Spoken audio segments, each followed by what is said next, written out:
In order to advance, shouldn't we be learning from history? Shouldn't we look back and avoid making the same mistakes as we go forward? I've often thought, hey, listen, we just don't learn, do we? Let's do the intro and then I'll get into what I'm talking about.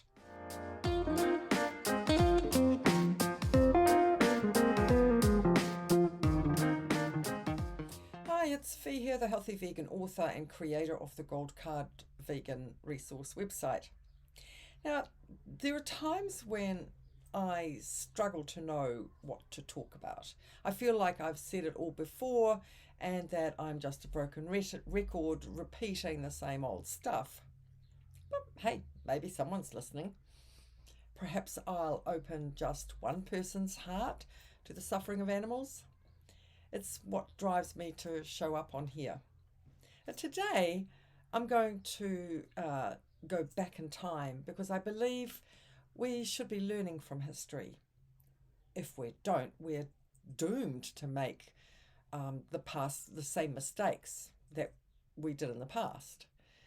And let's face it, we see that all too often around the world. Now, during World War II, Britain's population was short of food, as were a lot of other countries, but I'm looking at England, okay? Rationing was implemented for such things as butter, sugar, eggs and meat, cheese, cereals, jam, and milk. Now, every person was issued with a ration book. Some exceptions were made with pregnant women and children given extra milk and eggs. The under 5-year-olds had orange juice, blackcurrant juice, rosehip syrup, and cod liver oil, of all things. But interestingly enough, they were only allowed half of the meat ration. They obviously knew back then that kids didn't need excess animal protein. To make up for the imposed rationing, people were encouraged to dig up their flower gardens and plant vegetables. The government provided public areas for growing vegetables. These were for the people who didn't have the space, so like those in modern day would be like apartment dwellers, etc. Now, today in England, these areas are still available for people. They're called allotments. And what a brilliant idea to come out of such horrific times. This is something that every community should have. So, along with rationing of the food, there was also rationing of petrol. Now, my parents were married in 1940, and all the guests contributed their petrol rations. That was the wedding presents, right? So that they could have a honeymoon.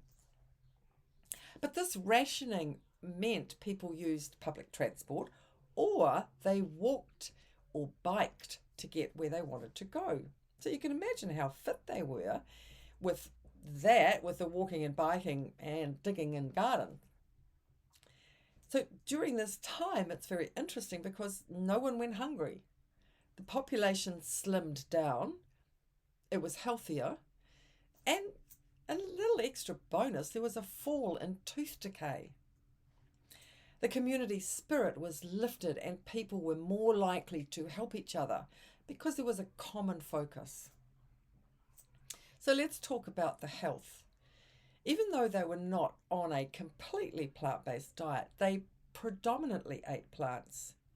And add to this the decrease of sugar and dairy, the fact that the food they were eating was whole, the exercise and the mindset, and you have the nearest thing to a blue zone you can get. Now, I'll link below to the blue zones if you don't know what they are.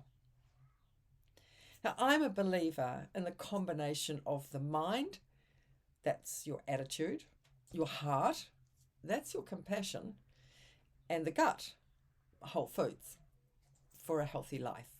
Combine the three, have them all in balance, and you are healthy.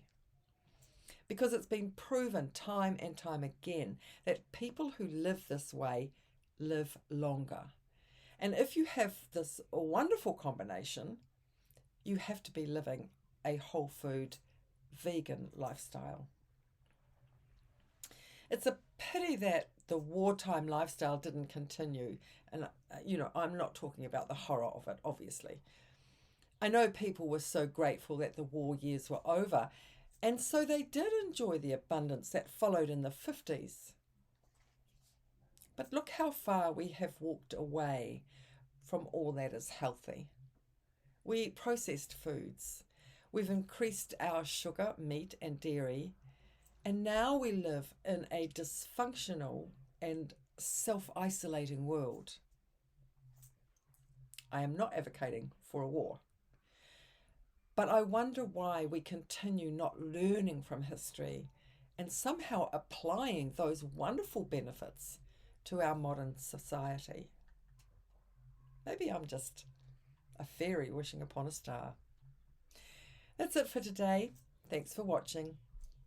If you like this video, please give it a thumbs up, comment, and subscribe, hitting the notification bell if you want more of my content. Remember to have great food, make it plant-based, and be compassionate.